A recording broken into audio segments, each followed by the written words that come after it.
안녕하세요. 책 속에 담긴 지식을 저자에게 직접 들어보는 과학 책을 만나다의 엄지혜입니다. 대한민국에 5분의 1에 불과한 국토를 가진 한 나라가 있습니다. 게다가 척박한 사막만 있고 광물 자원 또한 희귀한 나라죠. 그리고 하루하루 전쟁의 공포 속에 놓여 있는 나라입니다. 이 나라의 조건만 듣는다면 빈국일 거라는 생각 들지 않으세요? 그런데 이 나라는 세계 3위의 지식자본 국가이자 벤처 강국, 또 창업 국가, 21세기 하이테크 산업의 선두 국가라고 불리고 있습니다. 바로 이스라엘입니다. 이스라엘을 통해 우리나라가 창조 경제의 발전 요소를 찾아볼 수 있는 책을 소개할까 합니다. 후츠파로 일어서라라는 책입니다.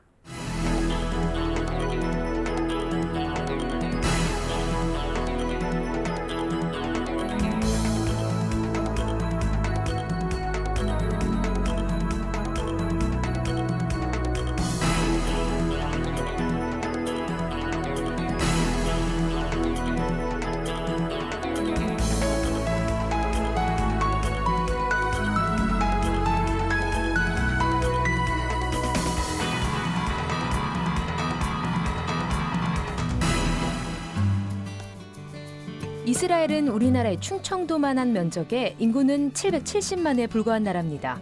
게다가 토지의 대부분이 사막이고 사방이 적들로 둘러싸여 있습니다. 그러나 오늘날 세계 최고의 지식국가로 발전했는데요. 이스라엘이 지금의 발전을 이룩하기까지 어떤 과정을 거쳤는지 저자는 책을 통해서 알려주고 있습니다. 최소한의 전기로 바닷물을 민물로 만들어냄으로써 마치 역류하는 강물처럼 바닷물을 육지로 밀어올리는 나라가 바로 이스라엘이다. 주변이 적들로 둘러싸인 섬 아닌 섬나라에서 인터넷 보안 기술로 세계를 제패하고 사이버 영토를 장악한 나라. 사막 밑바닥 안반층에 물을 가두어 놓고 안에다 물고기를 길러 그 배설물이 섞인 물로 유기농사를 짓는다는 발상도 자원 없는 이스라엘이 아니면 할 수 없는 특유의 상상력에서 비롯되었다. 바닷물을 민물로 만들고 사막에서 물고기를 기른다는 다소 엉뚱하면서 무모해 보이는 상상력을 실현한 이스라엘 사람들. 바로 이러한 정신이 있었기에 21세기 하이테크 산업을 선도하는 이스라엘이 될 수 있었다고 하는데요. 이 정신의 실체를 이스라엘의 민족성, 즉 후츠파라고 말하고 있습니다.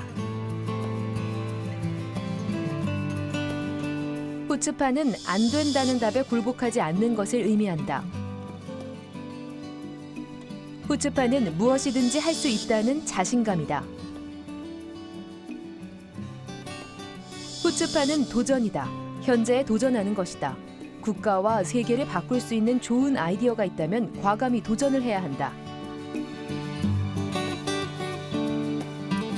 후츠파 정신을 지니고 있는 이스라엘 청년들은 창업을 많이 하고 있는데요.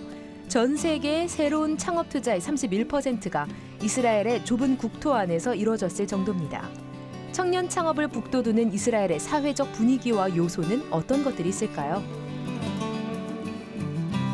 사회적으로 덕망 있는 리더들이 갓 창업한 청년들의 멘토를 자청해 무보수로 봉사하는 이스라엘의 사회 분위기를 부러워하지 않을 수가 없었다. 만일 벤처가 실패한다고 해도 이스라엘의 두뇌를 필요로 하는 300여 개의 글로벌 기업 연구소에 취직할 수 있는 환경이 이미 갖춰져 있기 때문에 능력 있는 젊은이들은 두려움 없이 창업 전선으로 달려간다. 이스라엘 학교에서는 절대 문제의 답을 바로 알려주지 않습니다. 너는 왜 그렇게 생각하나? 라며 논쟁을 부추기는 것이 아주 흔한 광경이에요.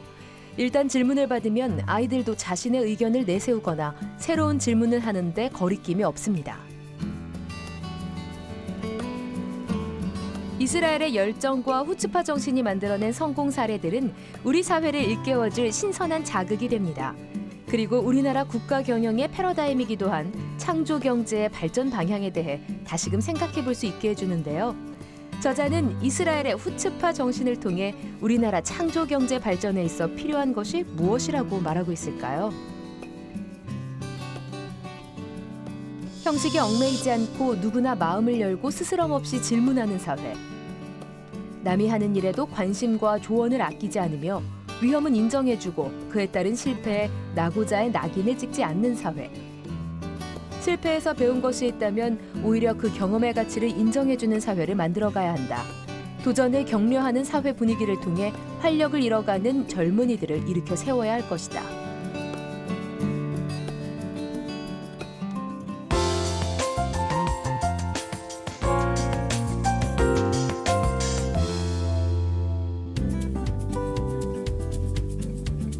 후츠파로 일어서라의 저자인 미래창조과학부 윤종록 이차관님 나와주셨습니다. 안녕하세요. 네, 반갑습니다.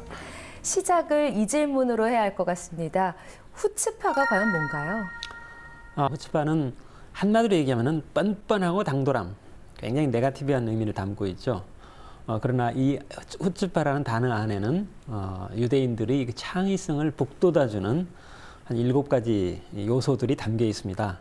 그래서 후츠파라는 그 7가지 정신이 담겨 있는 요소, 이것들이 유대인들을 굉장히 창의적인 국민으로 만들어내는 중요한 요소다. 우리나라 국민성은 빨리빨리 하는 것처럼 후츠파, 뻔뻔하고 당돌할 정도로 도전하는 것, 그런 의미를 담고 있습니다. 유대인들의 경제 성장 발전의 이 원동력이 후츠파라고 책에서 쭉 설명을 하셨는데요. 방금도 그렇게 말씀해 주셨고요. 여러 나라 중에서 이스라엘을 꼽은 그 이유가 어디에 있을까요? 이스라엘은 제가 가보니까 정말 자원이라고는 거의 없는, 거의 전무한 나라. 그럼에도 불구하고 21세기를 리드하는 나라. 그래서 역시 자원이 없는 나라가 21세기를 리드하는 방법이 어디 있을까? 그것을 이스라엘에서 찾아보고자 이스라엘에 관심을 두게 됐습니다. 자원이 없는 나라라고 하니까 우리나라와 많이 비슷한 부분이 있는 것 같아요. 그래서 더 관심을 갖고 이스라엘을 탐구하셨던 게 아닌가 싶은데요. 이스라엘의 경우에는 한 대학에서 특허 관련 수익으로 10억 달러를 벌어들인다고 나와 있더라고요. 참 놀랐는데 이 산학의 연관성, 이 산학의 연계가 잘 되어 있는 것 같아요. 사실 이 부분이 어려운 것 같은데요. 한국도 가장 많이 쫓아가야 될 부분이고요. 이 부분에 대해서 좀 설명해 주시죠. 역시 자원이 없는 나라이기 때문에 두뇌 자원을 활용해야 되겠다. 당연히 그런 생각을 하게 되겠죠. 그래서 과학기술을 개발을 해서 그 개발된 과학기술을 반드시 산업화해서 경제로 연결시키는 시스템이 참 잘 돼 있습니다. 그래서 대학에서 여러 가지 연구 결과가 나오면은 그거를 반드시 산업화하고 연계시키는 그런 시스템이 갖춰져 있습니다. 그게 이제 OTT라고 하죠. Office of Technology Transfer. 기술을 산업으로 연결하는 그 오피스가 대학마다 있습니다. 네. 그래서 그 대학이 만들어 놓은 특허를 반드시 OTT를 통해서 전 세계로 뿌려나가는 그런 그 네트워크가 잘 돼 있다. 그래서 우리나라 서울대학의 절반밖에 안 되는 히브리 대학, 이스라엘의 서울대학인데 거기에서 연간 특허 사용료로 매년 1조 원씩을 벌어들이는 그런 대학이 있고요. 이스라엘 전체 대학에서 연간 벌어들이는 그 특허료가 한 2조 5천억 정도 됩니다. 이러한 부분은 역시 자원이 없는 나라는 이렇게 경영하는 거야 라는 부분을 아주 분명하게 얘기를 해주고 있다 이렇게 생각합니다. 이 나라는 연간 강우량이 400mm밖에 안 됩니다. 사실 따지고 보면 사막기후죠. 400mm밖에 안 되는 강우량이기 때문에 사막을 피해가는 게 아니라 세계에서 물 관리를 가장 잘하는 나라로 만들어보자 해서 바닷물 1톤을 민물로 바꿔버리는데 우리는 물을 끓여서 수증기를 냉각하면 되지 않습니까? 어마어마하게 에너지가 많이 들어가죠. 근데 바닷물 1톤을 민물로 만드는데 불과 1달러의 에너지만 가지고도 바꿔버리는 역삼투압 기술을 개발한다거나 이런 부분들은 역시 과학기술로도 자원은 없지만은 먹고 살 수 있다라는 길을 분명히 보여준 거다 이렇게 생각이 됩니다. 이스라엘은 실패를 좀 다른 시각으로 본다고 했어요. 그렇습니다. 어떤 부분인가요? 이 창업을 위해서는 돈이 필요하지 않습니까? 근데 그 돈이 융자라는 돈은 아무리 많아도 필요 없습니다. 왜냐? 융자를 받아서 사업을 해서 실패하면은 물어내야 되기 때문에. 근데 이스라엘은 정부가 창업 정책을 잘 펴서 성공한 사업자들이 많이 나왔고 그 성공한 사업자들이 많은 투자를 했기 때문에 투자 펀드를 만들었기 때문에 이스라엘 젊은이들은 투자 펀드가 너무 많아서 아이디어만 있으면 투자 펀드를 받아서 창업을 합니다. 실패를 하더라도 투자이기 때문에 책임을 묻지 않습니다. 그래서 이스라엘이 성공 창업의 젊은이들이 매진하게 된 그 이유 중에 하나는 성공한 창업자들이 많은 벤처 캐피탈을 투자를 했기 때문에 그 투자라는 풀에서 활동할 수 있었기 때문에 많은 젊은이들이 창업에 도전하고 있다. 이렇게 봐집니다. 말씀하신 중에 궁금해졌습니다. 이 벤처 캐피탈을 많이 활성화하고 있다고 하는데요. 어떤 식으로 이렇게 창업하려는 젊은이들과 또 이들의 아이디어를 잘 살려주려는 이 투자자들이 연결이 잘 되고 있는 방법이 따로 있습니까? 그러니까 처음에는 이 나라도 정부가 그 퍼블릭 도메인에서 이제 투자를 해줬죠. 네. 근데 그거는 정부가 투자한 게 딱 2번밖에 없었고요. 그 2번 투자한 것 중에서 성공한 사람들이 많이 나왔기 때문에 그 성공한 사람들이 이제 투자를 하게 되는데 예를 들어 본다면은 페이팔이라는 회사가 성공을 함으로 인해서 페이팔을 이베이에다가 팔면서 18억 불이라는 돈이 들어왔습니다. 그 18억 불이라는 돈을 재투자를 해서 거기서 또 성공한 기업들이 많이 나오고 해서 지금 이스라엘은 충청남북도만한 땅에 거의 10조 원 정도의 투자 풀이 만들어져 있거든요. 그래서 10조 원 정도의 투자 풀이 그냥 투자만 해주는 게 아니라 투자를 하면서 단계별로 계속 그 체크를 해주는 인큐베이터 역할을 같이 해줍니다.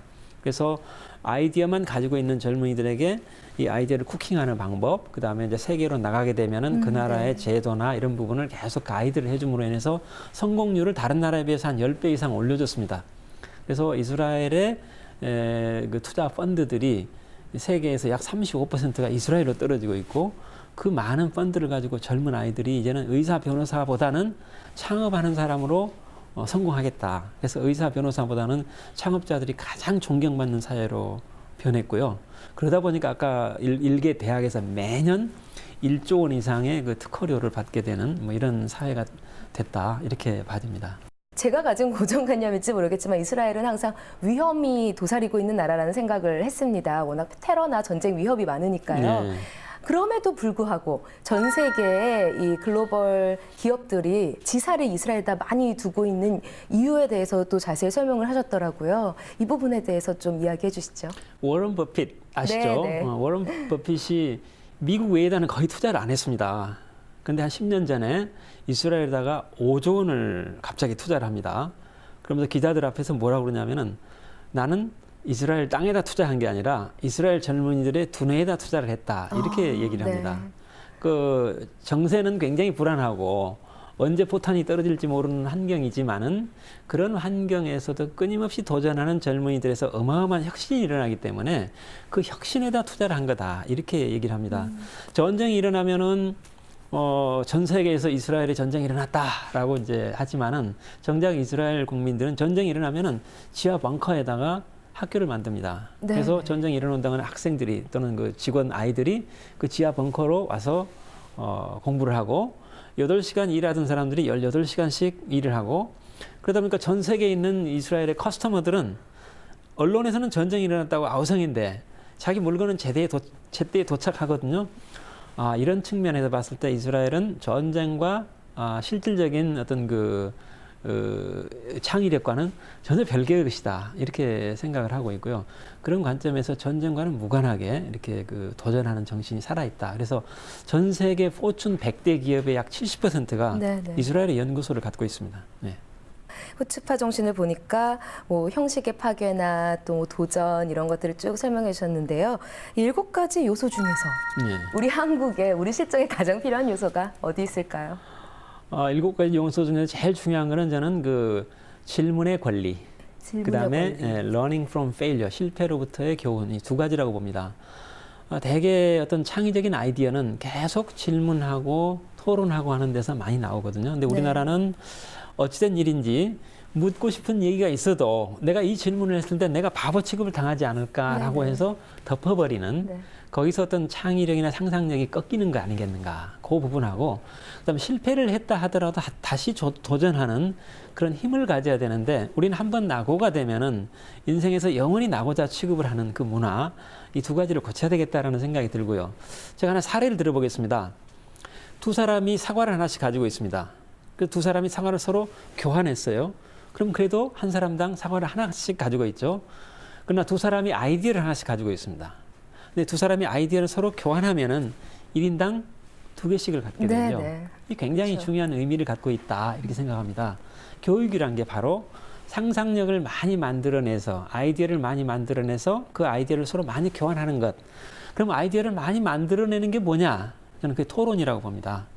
그럼 많이 만들어진 아이디어를 서로 교환하는 수단이 뭐냐? 그게 질문이라고 봅니다. 그래서 네. 이스라엘 교육은, 창의 교육은 토론과 질문으로 끝납니다. 선생님이 칠판에다가 적고 이거다라고 가르쳐 주는 거는 하나도 없고 질문을 던지고 토론을 시키고 거기서 많은 상상력과 아이디어가 나오면 그걸 서로 교환하는 것. 이게 교육의 전부다. 그래서 저는 후츠바 정신의 일곱 가지 중에서 정말 질문을 많이 하고 토론을 많이 하는 것. 그런 가운데 여러 가지 아이디어가 나오면 과감하게 시도를 하고 시도를 해서 실패했다 하더라도 그거를 실패로 보지 않고 다음의 성공을 위한 징검다리로 보는 것. 이 굉장히 중요하다고 생각합니다. 우리가 그럼 창조 경제를 이룩하기 위해서 후츠파 어떻게 사용해야 합니까? 어떻게 지금 잘 나아갈 수 있는 여러 가지 실정들 또 대안들의 후츠파 정신이 좀 포함되어 있나요? 저는 창조 경기도 일반 농사와 똑같다. 농사를 지으려면 우선 씨가 필요하죠. 그다음에 씨앗이 떨어질 토양이 필요하죠. 마찬가지로 창조 경제도 창조 경제의 씨앗이 필요하다. 근데 일반 농사는 벽씨를 구해다가 뿌리면 되지만 창조 경제는 그 씨앗이 어디서 나오느냐? 그는 상상력에서 나온다. 우리의 상상력, 네. 풍부한 상상력이 과학기술하고 접목이 되면은 창조경제라는 좋은 씨앗이 만들어지고 이 씨앗이 어딘가 떨어져야 되는데 어디에 떨어져야 되느냐. 벽씨는 땅에 떨어지듯이 아주 비옥한 디지털 토양에 떨어져야 된다. 그래서 우리나라는 세계에서 가장 비옥한 ICT, 그래서 인터넷을 근간으로 한 디지털 토양을 가지고 있다. 그래서 우리나라는 역시 씨앗과 토양이라는 관점에서는 창조경제의 성공 요인을 다 갖추고 있다. 이렇게 봐지고요. 그래서 후츠파 정신에 담겨 있는 그 요소들이 결국은 풍부한 상상력을 통해서 좋은 창조경제의 씨앗을 만들어내는 것. 네. 그것이라고 생각하고요. 우리나라 창조경제의 성공을 위해서는 이스라엘의 후츠파 정신과 또 하나의 우리나라의 정신인 빨리빨리 정신, 이 두 가지가 섞인다면은 아마 세계에서 가장 좋은 창조 경제의 어떤 그 캐릭터가 아닐까 이런 생각을 해봅니다. 우리 미래 기둥이 될 젊은이들에게 꼭 당부하고 싶은 말씀이 있다면요? 세계 수학 과학 경시대에서 우리는 1등 아니면 2등을 하는데 이스라엘은 23등, 25등 정도 하거든요. 저는 이걸 총과 총알에 비유하고 싶습니다. 아무리 좋은 총과 좋은 총알이 있다 하더라도 방아쇠를 당기지 않으면은 이 총알은 폭발하지 않습니다. 네. 우리가 더 좋은 총과 더 좋은 총알을 가지고 있지만은 왜 이스라엘보다도 우리가 더 혁신을 못하는가? 저는 방아쇠를 당기는 힘을 유대인들은 학생들은 가지고 있고 우리는 주저하지 않고 방아쇠를 당기는 힘을 못 가졌다. 그래서 우리의 좋은 총과 좋은 총알을 가지고 유대인보다 더 겁없이 방아쇠를 당기게 하는 힘을 갖는 것, 이게 우리 젊은이들이 해야 될 일이다. 그래서 우리 미래창조과학부에서는 어떤 방법으로 우리 젊은이들이 겁없이 방아쇠를 당길까, 이런 부분을 고민을 하고 있고, 거기는 교육, 문화, 그다음에 아까 말씀드린 그 창업 생태계를 위한 금융, 이런 부분들을 개선을 해서 우리 젊은이들이 겁없이 도전할 수 있도록 준비하겠습니다. 네. 지금까지 미래창조과학부 윤종록 2차관님 모시고 21세기 하이테크 산업의 선두국가로 세계의 관심을 받고 있는 이 이스라엘의 성공 요인을 알아봤습니다. 그 성공 요인은 바로 이스라엘의 민족 정신인 후츠파였습니다. 후츠파의 모험, 창의, 또 용기, 상상력, 이 같은 것들의 요소들을 통해서 우리나라 창조 경제의 발전 방향에 대한 해법을 생각해 볼 수 있는 시간이었습니다. 오늘 나와주셔서 감사합니다. 감사합니다.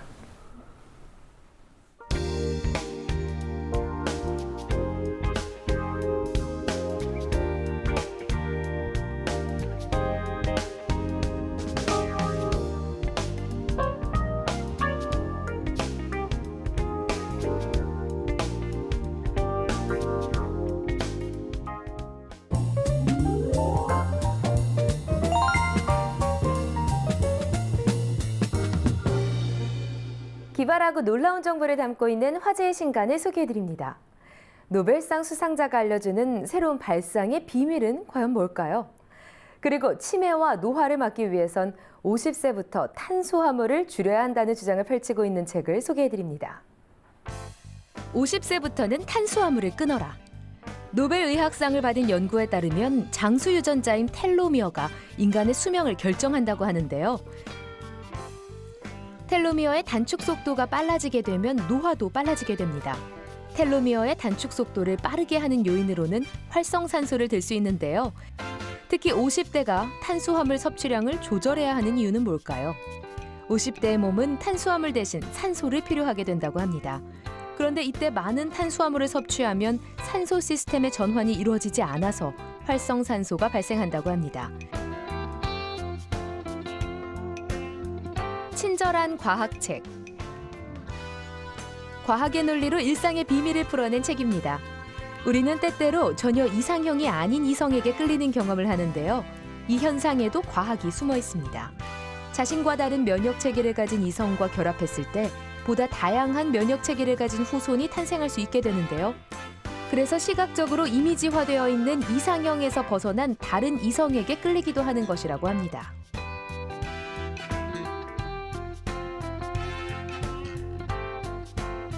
새로운 발상의 비밀.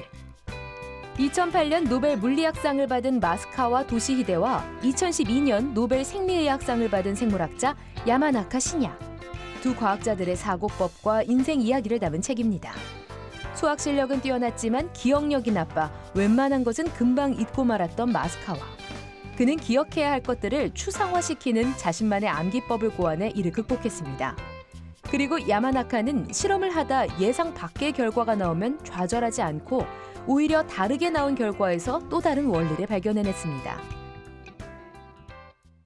오늘 소개해드린 후츠파로 일어서라라는 책에 보면 이스라엘 사람들이 지닌 선물 중 하나는 바로 책이라는 이야기가 나옵니다. 이스라엘 사람들에게 이 책이라는 의미는 우리 모두에 의해서 쓰인 것을 책이라고 하는데요. 글을 쓴다는 것, 단순히 책을 쓰는 작업에 국한된 것이 아니라 기술을 창조하고 또 예술을 창작해내기 위해 기록하는 것도 다 포함되는 거죠. 여러분들도 스스로의 창조적인 생각을 기록으로 남겨서 자신만의 책을 만들어 본다면 미래를 위한 준비가 충분히 될 수 있을 겁니다. 저희가 준비한 내용은 여기까지고요. 다음 시간에 보다 더 알찬 내용으로 찾아뵙겠습니다.